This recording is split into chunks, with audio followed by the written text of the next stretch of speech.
Bonjour, alors cette vidéo va traiter de la persécution des chrétiens. Comme ça, tu as le sujet tout de suite et je t'invite également tout de suite à t'abonner à ma chaîne et à laisser un petit like. Salut, c'est Aurélien, bienvenue chez moi, bienvenue à la maison. Sentez-vous à l'aise, mettez-vous tranquille derrière votre écran. Vous êtes sur ma chaîne YouTube tranquillement. Bon, pas trop à l'aise quand même, retirez pas vos chaussettes ou des trucs bizarres comme ça. Mettez-vous tranquillement, mais pas trop quand même. Aujourd'hui, on va parler d'un sujet très grave qui est la persécution des chrétiens.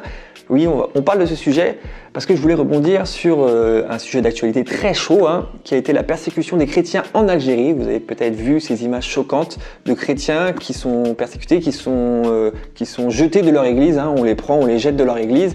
D'ailleurs, il y a la chaîne FleshMe qui a fait une vidéo dessus, donc je ne vais pas en rajouter. Vous pouvez aller voir cette vidéo tout de suite, il y a le lien dans la description de la vidéo et je mets un petit extrait maintenant. Plusieurs églises chrétiennes sont en train de fermer les unes après les autres et ces fermetures sont des commandements de l'État algérien. L'Algérie étant une démocratie, il me paraît évident que l'État algérien doit laisser les chrétiens se rassembler et arrêter ces fermetures d'églises. Alors je voulais mettre ce sujet aujourd'hui sur la table parce que je trouve que c'est un sujet dont on ne parle pas assez dans la francophonie, en France. Non, on n'en parle pas assez, alors que c'est un sujet grave, un sujet important et c'est quelque chose qui arrive tous les jours dans le monde. Voilà, la persécution des chrétiens, c'est quelque chose de réel, ça se passe en vrai, c'est palpable. Il y a des gens qui vivent ça et je trouve que le sujet est vraiment pas ou très peu traité, en tout cas en France. Alors je me suis demandé pourquoi est-ce que c'était un sujet qui n'était pas beaucoup traité et je me dis peut-être que dans les mentalités, en fait, on pense que les chrétiens de nos jours, ils sont peut-être plus persécutés. Je pense que les gens pensent ça, peut-être que les chrétiens ne vivent plus de persécution aujourd'hui. Ou alors, il y a aussi le truc, la société en fait banalise tellement le christianisme, le met tellement de côté, je parle de ce qu'on peut vivre en France, que finalement ça devient un non-sujet. Voilà, les chrétiens en France sont des ringards, donc bon, ils sont persécutés, on n'en parle pas. Voilà, il y a peut-être ça aussi à mettre dans la balance. Alors avant d'aller plus loin, on va aller juste voir la définition de la persécution dans Wikipédia. Alors la persécution, c'est un type d'oppression consistant à appliquer à une personne ou à un groupe de personnes des mesures ou des traitements injustes, violents ou cruels pour des raisons d'ordre idéologique, politique, religieux, sexuel ou encore racial. Il est aussi un terme en psychiatrie désignant le type de délire de persécution, mais là on n'est pas dans ça. Donc première chose que je retiens, c'est que la persécution, c'est un traitement injuste fait à un groupe de personnes qui ont une certaine appartenance. Alors maintenant, si on va chercher dans la persécution des chrétiens dans Wikipédia, ça dit « La persécution des chrétiens recouvre une diversité d'actions et de comportements dont le point commun est la répression du christianisme et l'élimination des chrétiens, culturels et même physiques par des pouvoirs religieux ou laïques. Ces persécutions peuvent aller jusqu'au massacre organisé. » Alors la persécution des chrétiens, c'est vraiment pas quelque chose de nouveau, il y en a eu à toutes les époques et puis ça a commencé déjà directement dans la Bible, dès les premiers pas du christianisme. Tout le monde se rappelle de Saul qui est devenu Paul après, qui s'est converti mais qui martyrisait bien les chrétiens comme il faut. Mais de nos jours, j'ai pu remarquer qu'il y avait deux types de persécution. Le premier type de persécution, c'est la persécution un peu sournoise, c'est celle qu'on ne voit pas, celle qu'on n'entend pas, mais qui est là quand même. C'est ce qu'on vit actuellement en France par exemple. Vous la connaissez tous celle-là, si vous êtes chrétien, vous savez, c'est ce truc qui est là culturellement par rapport au christianisme, par rapport au fait qu'on dise Jésus. On se moque de nous en fait, dans la société française, quand tu parles à n'importe qui, à un athée qui croit en rien, tu dis que tu es chrétien, tu dis que tu crois en Jésus, tout de suite, les gens vont avoir peur, les gens vont se moquer de toi, les gens vont avoir des préjugés sur toi, ils vont penser que tu es dans une secte ou que tu veux leur faire gober quelque chose ou que voilà, tout un tas d'idées comme ça, que tu veux prendre leur argent ou je sais pas, que tu n'as plus de cerveau, que tu es déconnecté de la réalité. Et ça, c'est une forme de persécution. De nos jours en France, quand tu es chrétien, parfois c'est difficile à assumer d'être chrétien tout simplement, d'avoir une foi, d'aimer Jésus par exemple, dire juste j'aime Jésus. Tu dis ça dans une soirée, je sais pas, avec des potes, un anniversaire, les gens te regardent mal, les gens vont te prendre pour un fou, ils vont te mettre de côté ou je sais pas, ils vont blaguer sur toi. Mais j'avoue, c'est quelque chose qui est difficile ici. Et au contraire, si tu dis par exemple que tu es bouddhiste, alors là les gens vont être focalisés sur toi, ils vont te poser plein de questions. Ah ouais, comment ça se passe, les chakras, je sais même pas si ça existe dans le bouddhisme, les chakras, mais voilà, ils vont chercher à s'intéresser à toi en fait. Donc voilà, j'appelle ça la persécution sournoise. C'est les effets de mode, les effets de culture, tu vois. Dans les médias, on se moque des chrétiens, donc en fait la société va se moquer des chrétiens parce que c'est facile, parce que tout le monde le fait. Donc voilà, c'est la persécution sournoise, c'est le premier type de persécution et je pense que vous qui regardez ma vidéo, tout le monde la vit. Moi je la vis, quasiment au quotidien et je pense que vous derrière la caméra, vous pouvez me le dire en commentaire si vous vivez ce genre de persécution.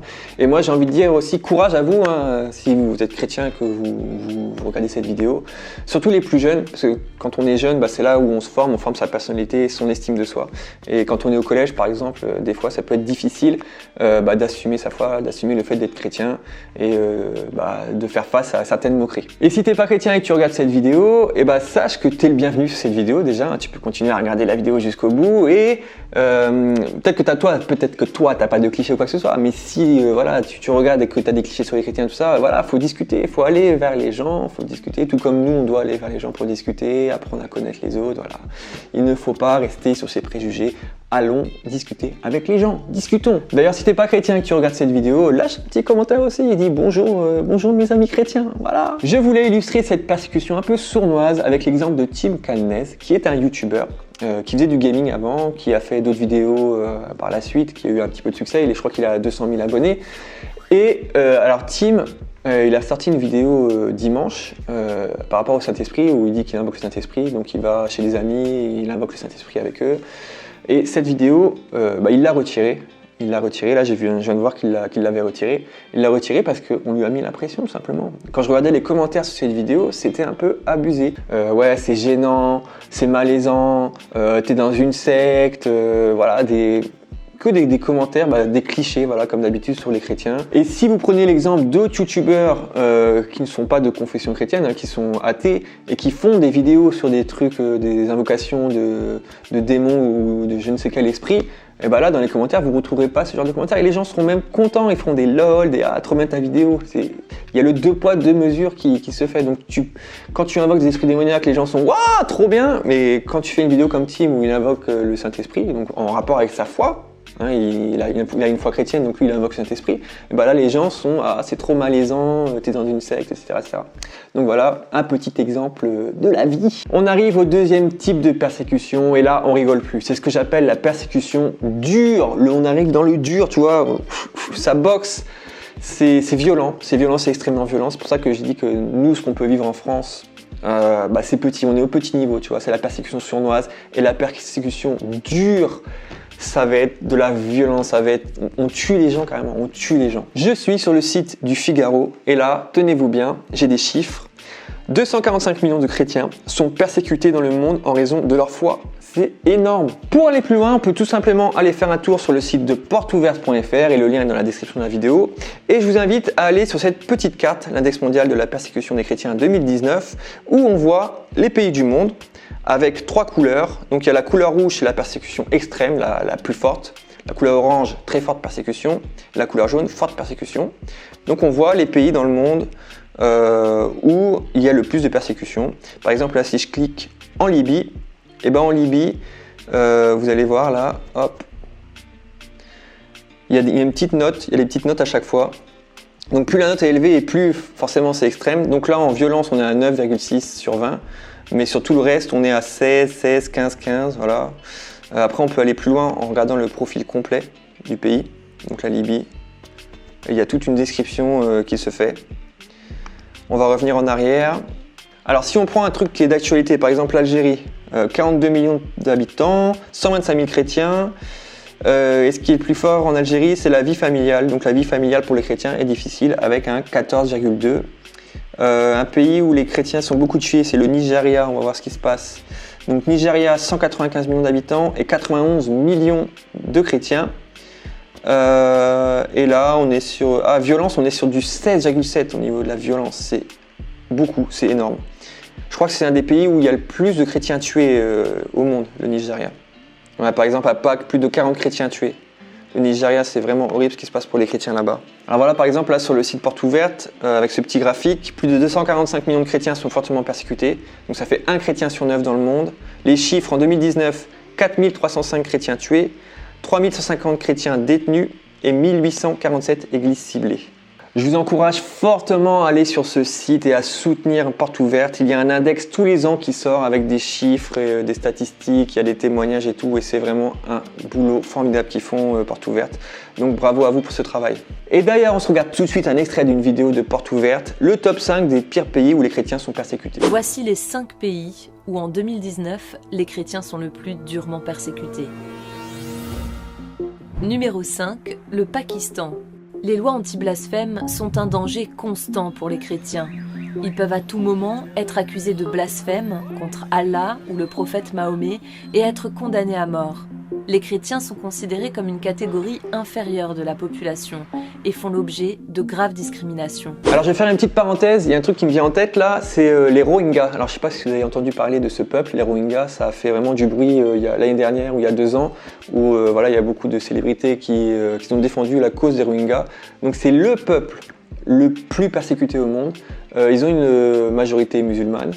Ils vivent dans des pays principalement bouddhistes, il me semble. Et du coup, ils sont rejetés de pays en pays.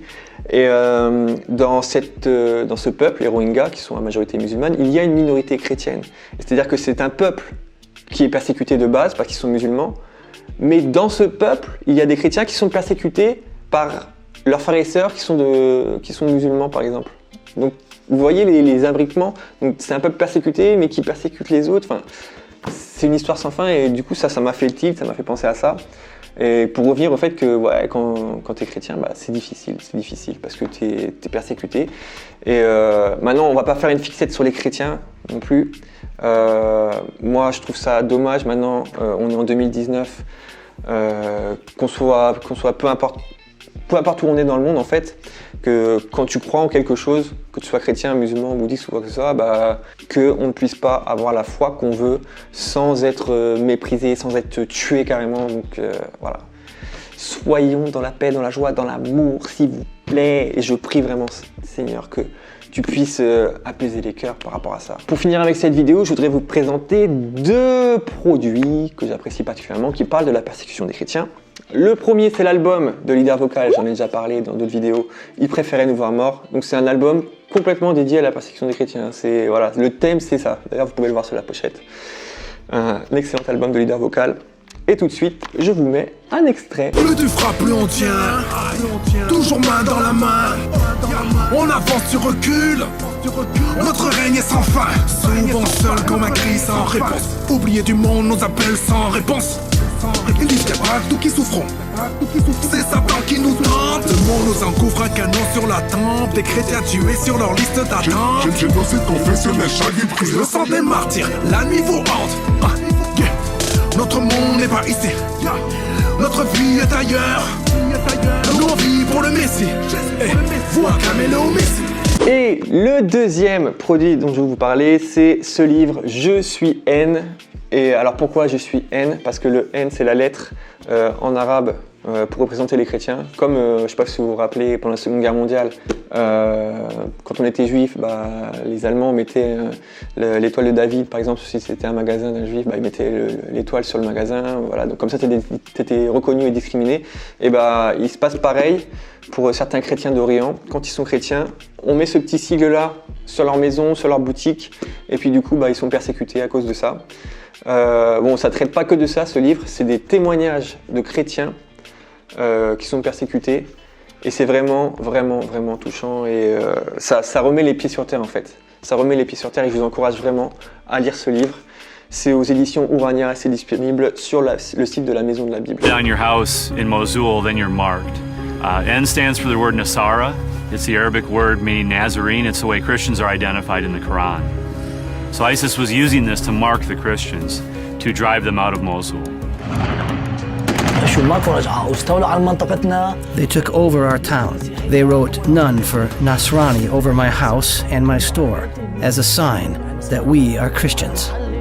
And they told them, now, either you pay tax or either you donate or you give us one of your daughters, or your girls for the jihad, or you turn to Islam. Voilà, on arrive à la fin de cette vidéo. Je voulais vraiment faire cette vidéo, ça me tenait à cœur parce que c'est un sujet d'actualité dont on ne parle pas beaucoup.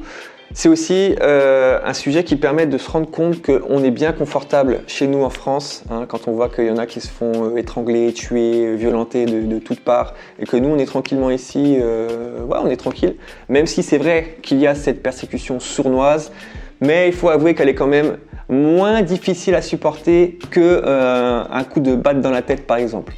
On va pas se mentir. Donc moi je vous encourage, vous qui regardez cette vidéo, à mettre tous ces chrétiens persécutés en prière. Il y a d'ailleurs là une pétition qui est mise en ligne aussi, parce qu'il faut aussi passer à l'action, pour les chrétiens d'Algérie. Donc je vous invite à aller la signer, à aller dans le lien de la vidéo. Et on a fait le tour, en fait, on a fait le tour de ce que je voulais dire. Et merci beaucoup à vous d'avoir suivi cette vidéo. Comme d'habitude, abonnez-vous, commentez, n'hésitez pas à commenter aussi. Si vous avez des témoignages par rapport à la persécution, n'hésitez pas. Si vous n'êtes pas chrétien et que vous avez aussi des choses à dire, dites-les aussi en bas de cette vidéo. Si vous êtes musulman, que vous avez été persécuté, bouddhiste, peu importe. Tous les avis sont là, on est là pour parler, hein. Pas pour faire du débat. C'est pas une vidéo de débat, mais par contre on peut discuter et on peut se lancer de l'amour chacun, voilà, comme ça. Merci d'avoir suivi cette vidéo, je vous dis à bientôt, ciao!